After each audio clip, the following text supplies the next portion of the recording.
Welcome to SportsBeat KC, the Kansas City Star Sports podcast. I'm Blair Kirchhoff. We are recording this episode on Monday, September 8th, 2025.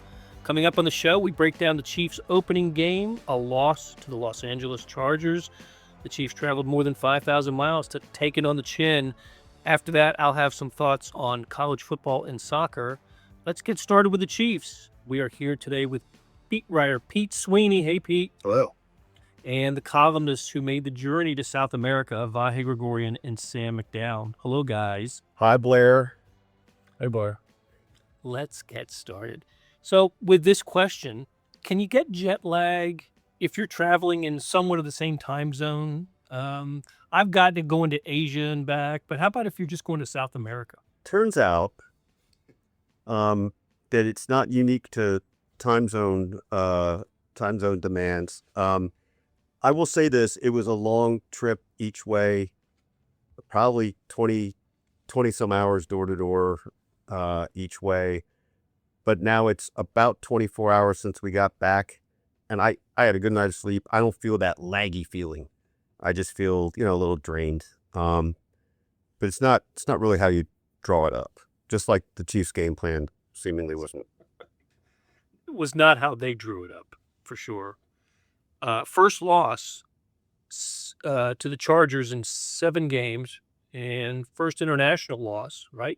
Chiefs had won all their international games, and they are now 10-3 in openers under Andy Reid. All the trends were favoring the Chiefs going into this game, and maybe the trend started to shift on third play.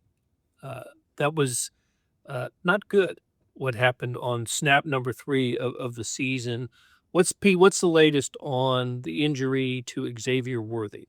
Well, there was some news over the weekend that it was a dislocated shoulder, coming from a reliable source. And we were able to get Andy Reid on Monday. And predictably, he really didn't say much. He used the dreaded day-to-day description dating back to Eric Ferry, which essentially we know from covering this team means close to nothing. And so Best of all was when he would say literally day to day. right.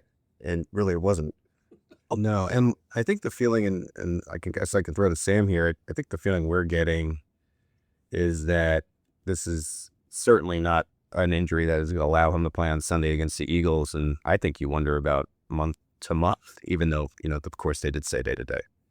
I worry as whether or not we're ever going to see Xavier Worthy healthy again this season. I mean, I think there's certainly the anticipation that they'll try and have him use the non-surgical route, but usually even in those instances, I think like half the time that these guys re-injured and need surgery anyway. In which case, like you're in week 1, heading into week 2, what are the odds that any of us think that Xavier Worthy is going to be playing in the playoffs this year? I don't know. I don't have a feel for it either, but it suddenly reminds me of the scenario that took place with Hollywood Brown, right? Like, even if he gets back, if it's a couple months, let's say, what will be his peak? Yeah, I mean, Hollywood Brown was at least like, I agree with you that Hollywood Brown missed the rest of training camp, the last 2 preseason games, and, he's playing against guys who are 15 weeks, at least mentally sharp for 15 weeks, even if their bodies have taken a toll that his had not. But he was healthy when he came back. Yeah, that's true. I think even if I think that's the biggest takeaway from Xavier Worthy is he actually would have a reason to feel hesitant going over the middle again. And if there's a bright spot about Xavier Worthy's rookie year, it's that he was willing to put his body in more danger than I think any of us expected for a 165-pound guy. I think what jumps out though too, and I think it needs to be brought up in this, that the micro is Worthy's season. To me, the macro is they just can't get these 3 receivers on the field at the same time. Yeah.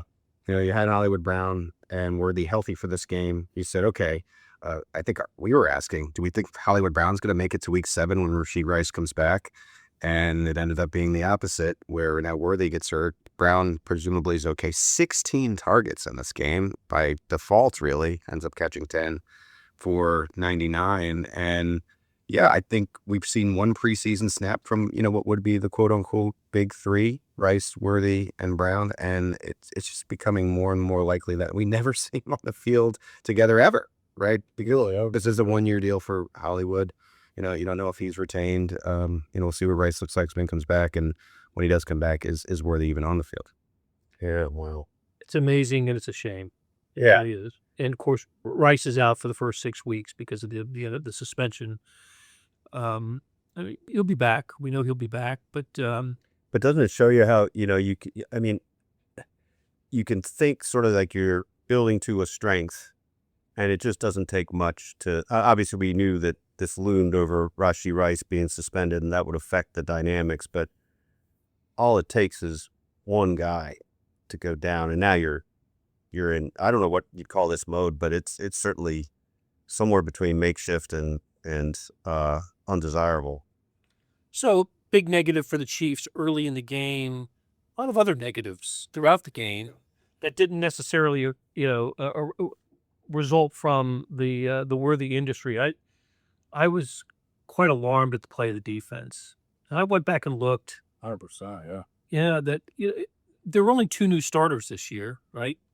Tillery started over Nadi at tackle in this game. You lost Turk Wharton. Yeah, they lost Turk Gordon, and that's the replacement. And then who's the other? Jalen Hicks started, and they don't have Justin Reed anymore. And the defense played so poorly that Justin Reed took to social media to call off the dogs on the criticism of Jalen Hicks. But Which wasn't the best indication that he really struggled, actually. Yeah, it was like former player notice. It's not a good sign. Confirmation. Hey, guys, he's going to be okay. Wow, he was really bad. Right. Justin Herbert's a really good quarterback. He's had big games against the Chiefs before, but I just wasn't expecting 300-plus yards, 3 touchdowns, and not bothered in the least. And what he did with his legs. Yep. When he needed to.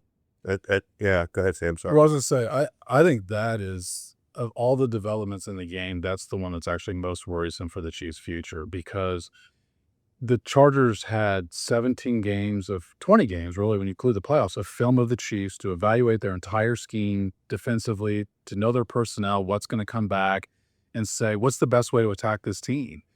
And they decided a couple things. One, put guys in the slot. They can't defend the slot.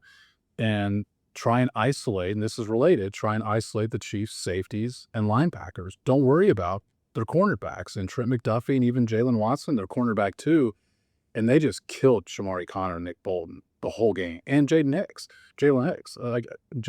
He allowed the last 2 touchdowns were on Hicks.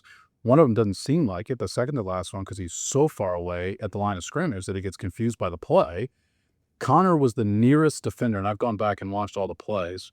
He was the nearest defender on 6 completions. He was only the nearest target on 6 completions. So 6 for 6 were targeted, and 118.8 rating, which seems like a random number, except for that's the perfect rating you can have without a touchdown. So he gave up perfection, basically, when he was targeted.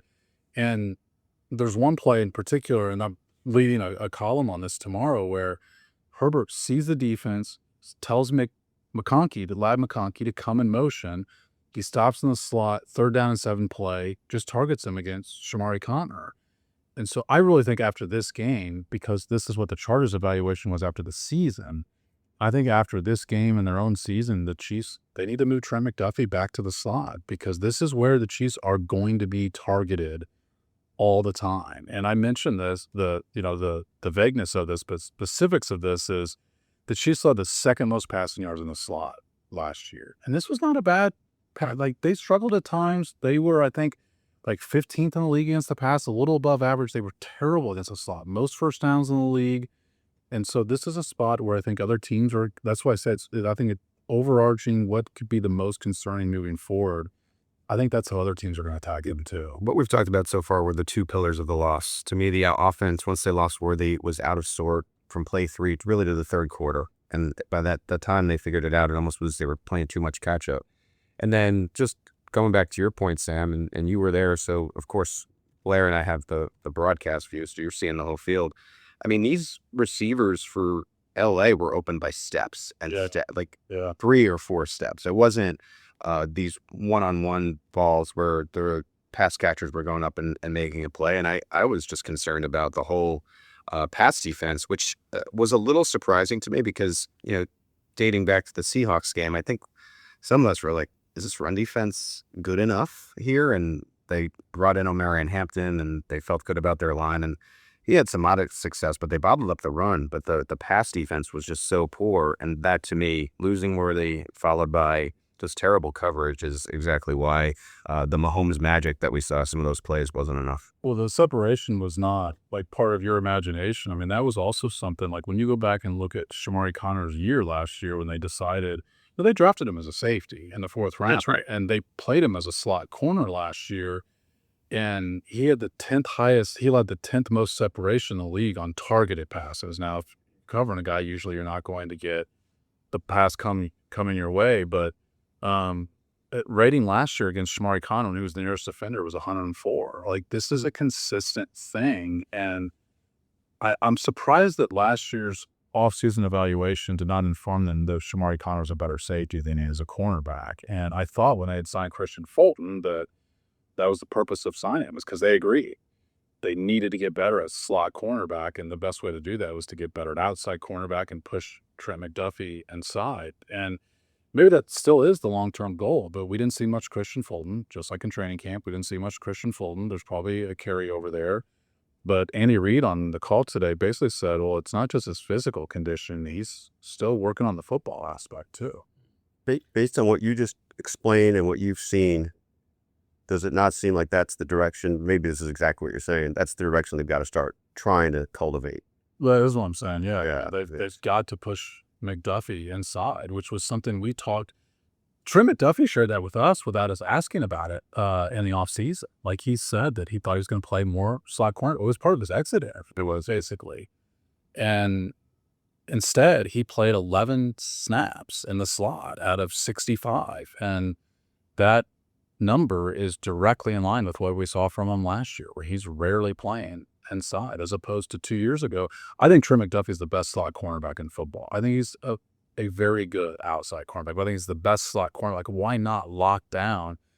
And I think what's worrisome is that was the team to do it against. Like, Ladd McConkey was second in the NFL last year in slot yards. And so, like, if you don't do it against that team, I'm kind of wondering when we're going to see it. I remember asking Steve Spagnuolo during training camp while Christian Fulton was still on the PUP about how much he was missing. And it feels relevant now because the answer was something to the extent, I don't have the sound like it in front of me or whatever, but the answer was he needs to be out here to learn the defense. And I think from a physical standpoint, as you mentioned, Sam, by a timeline, like if you have this imaginary timeline, he's still technically within the training camp window when he actually took the field. And then, if there are concerns about, what maybe he can handle, at a certain point, just considering Connor and how he was in this game, you got to dumb it down a little bit and just put Christian Fulton out there. And that way you can use Trent McDuffie in the slot. And didn't Dave Merritt also tell us that was the easiest position to learn, basically? He's like, I'm not asking you guys to have multiple position. That's right. No, he did say that. And listen, there is an element of, there was no pass rush. That goes on. Justin Herbert he could have done his taxes back there. I mean, he had so much time to throw, and it wasn't until they blitzed and brought Drew Tranquil in, on a blitz that they finally got him down. And Tranquil ended up with a couple of sacks. They gave Karlaftis credit for a sack too, and I couldn't remember. I think it was Herbert was running and he tackled him on the line. I think that's how it went, right? Technicality, Alma, But he's on the board. Yeah. But you made me think of this, Blair. It's just like Gelati looked pretty good, but played limited snaps. Yeah, he looked good. Nice snaps, yeah. And and it was it not his first series, the one down at the goal line where he immediately broke through and almost had a safety. And I don't know why they didn't play him more. Also, I mean, you guys perhaps saw it with a more discerning eye. I barely noticed Chris Jones until that last crucial play when he took the wrong route, basically, and allowed Herbert to get outside. I really didn't notice him do anything substantial during the game. Yeah, I mean, Chris Jones' pressure percentage was 8.8%, which is not a high percentage for him. Karlaftis was credited with 4 pressures, which really surprised me because I did not see him frequently. But what really stands out is, Next Gen Stats keeps track of quick pressures, which is like under 3 seconds you're there, because Karlaftis has 4 pressures, but only one's a quick pressure. So the other are one of the things we heard about him when he was drafted. He's a guy who'll keep churning, who'll, won't quit until the play is over. And so I think the pressure rate's a little bit misleading there because none of these guys had a lot of quick pressures except their running backs and defensive backs. Shamari Connor has 1, Trent McDuffie's got 1, Drew Tranquil's got 2, Nick Bolton's got 1. Their defensive line only gets 3 the entire game. Well, that tells you these 2 topics, like you said, Blair, are related. Like, they can't get quick pressure without blitzing. Can they really afford to blitz right now? Right. Okay, is it possible for Patrick Mahomes to have a game that's flies under the radar a little bit? I kind of think he did. I thought he played pretty well in this. He's kind of continuing his preseason, the few series that he got in the 3 preseason games.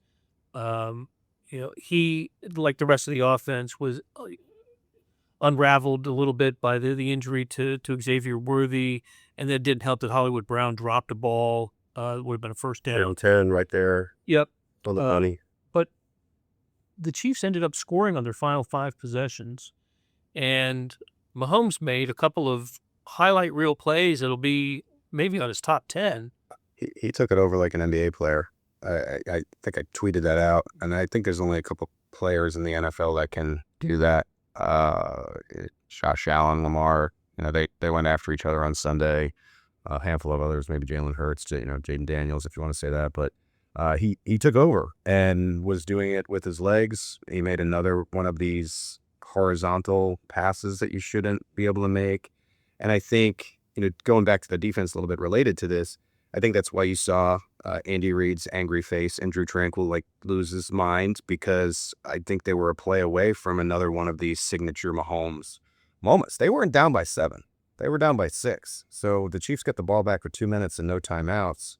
And all of a sudden, you might see them steal this game all because of Patrick Mahomes' absurd 3rd quarter and 4th quarter play. But it went how it went. Chris Jones cut inside. It seemed like he was supposed to contain and didn't do so. And you only get one of these under the radar, as you described, Mahomes games, when this would have been another one of those Mahomes games.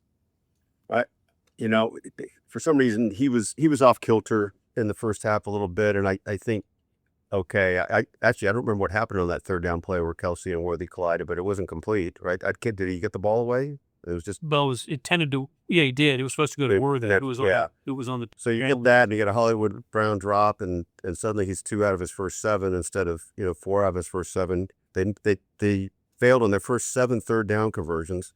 Maybe that looks a little different if you have 1 or 2 of those plays connect.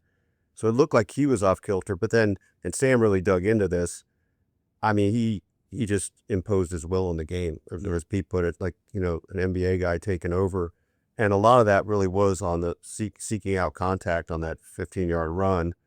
I felt exactly like you guys did, though. I thought it was over when they were down 2 scores, and then when they quickly got down the field. Again, that throw, let's not underrate that throw to Hollywood Brown down the field too, because he's being flushed out of the pocket right away. I think, was that Mack chasing him through Kingsley? 4th down too. 4th and 7, 4th and 10. Yeah. And reminded me of the pass he made to Tyreek Hill against the Ravens that year. Yeah. Or the one of the Browns is one reminded. Yeah. Oh yeah, but I was thinking of the Ravens one too, except for that was with coverage. Yeah.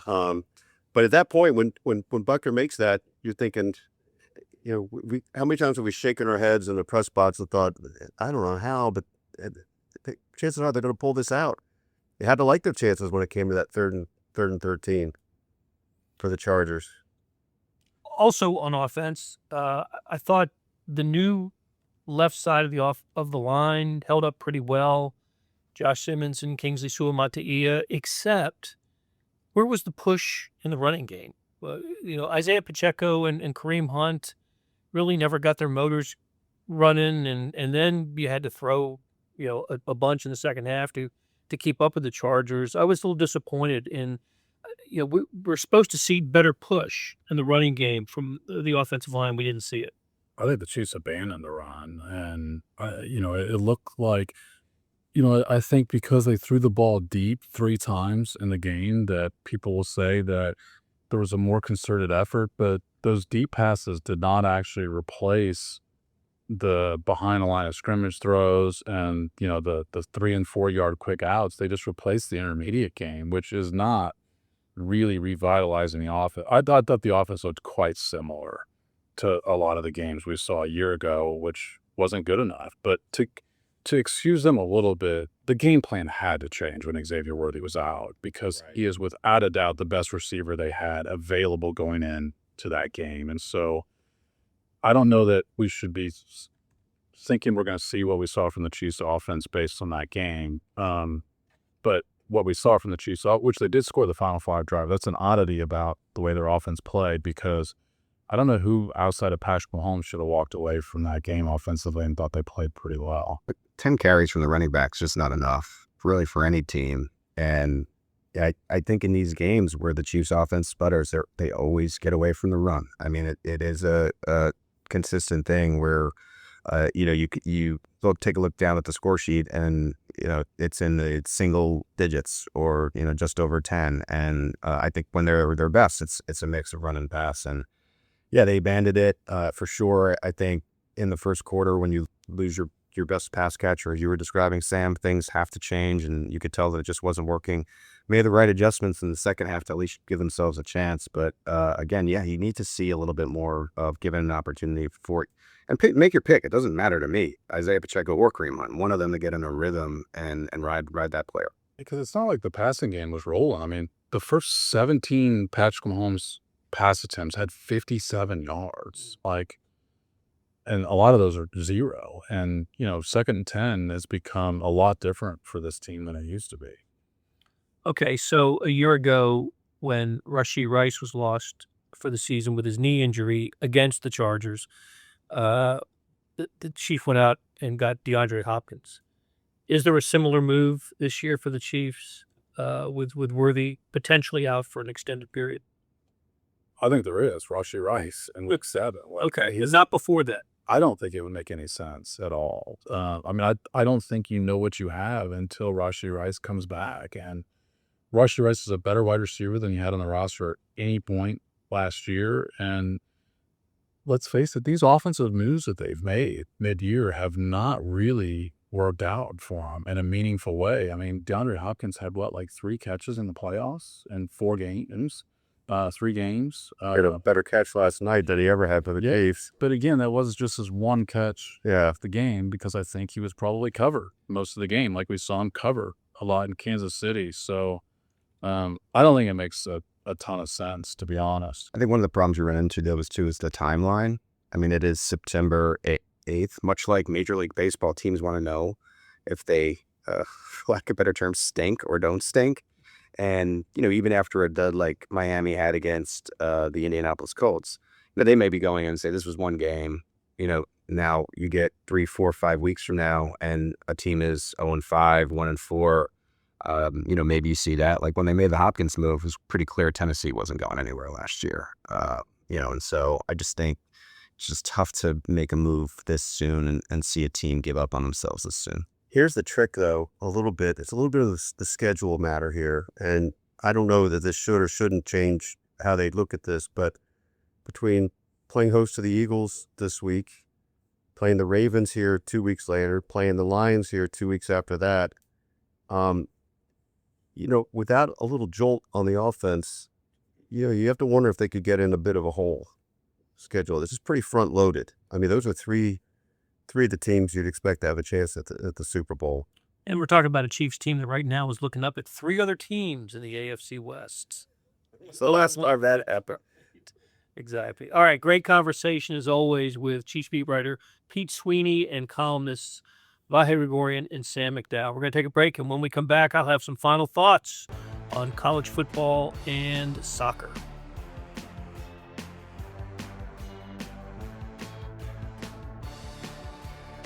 Welcome back to SportsBeat KC. I'm Blair Kirchhoff, and I've got some final thoughts from a busy sports weekend, starting with the border war. Missouri defeated Kansas in a renewal of this ancient rivalry 42-31 on Saturday before a frenzied crowd in Columbia. It was the first meeting between these teams since 2011, and here's hoping the series becomes an annual affair, as it was when KU and MU were members of the Big 12, the Big 8, and all the conferences before that. I was really impressed with the play of both teams and their quarterbacks, Bo Pribula of Missouri and Jalen Daniels of Kansas. With what they showed me Saturday, both teams are in store for winning seasons, at least. Missouri plays Louisiana in a non-SEC game on Saturday at 3 p.m. Kansas has the week off and resumes with a home game against West Virginia on September 20th. Kansas State lost unbelievably last weekend at home to Army. And what do I mean by that? The Wildcats entered the game as a 17-point favorite and looked like the better team when they had the ball, but that was the problem. Army held the ball for more than 40 minutes. They ran 82 plays to Army's 46. Our K-State beat writer, Kellis Robinette, had this note: Kansas State punted to Army with 11 minutes and 18 seconds remaining in the third quarter, and the Wildcats didn't get the ball back until 2 minutes and 52 seconds remained in the game. How does that happen? Well, in that span, Kansas State returned a kickoff for a touchdown, and then Army recovered an onside kick. So they just kept the ball for pretty much the entire second half. The Wildcats are now 1-2, with each game being decided by a field goal. Look, their ambition of playing in the Big 12 championship game remains alive, but there needs to be a reversal of fortune in Manhattan. Next up for K-State, the Battle of the Wildcats. Kansas State travels to Arizona on Friday in a non-conference game, and that game will be broadcast on Fox. And how about the Kansas City Current? They're coming off a 2-0 victory over Bay FC for their 7th straight shutout victory. Laurel Ivory was in goal for this one after Lorena showed up on the injury sheet last week. The first-place Current improved to 16-2-1, and coach Vladko Andonovski won the 100th game of his professional career. The Current hosts Trinity Rodman and the Washington Spirit in a primetime matchup next Saturday. Kickoff from CPKC Stadium is set for 6:30 p.m. And that's going to do it for us on SportsBeat KC, the Kansas City Star Sports Podcast. Big thanks to our producers, Randy Mason, Monty Davis, and Suzanne Hogan. To our editors, Jeff Rosen and Scott Chasen. I'm Blair Kirchhoff, and let's do this again soon.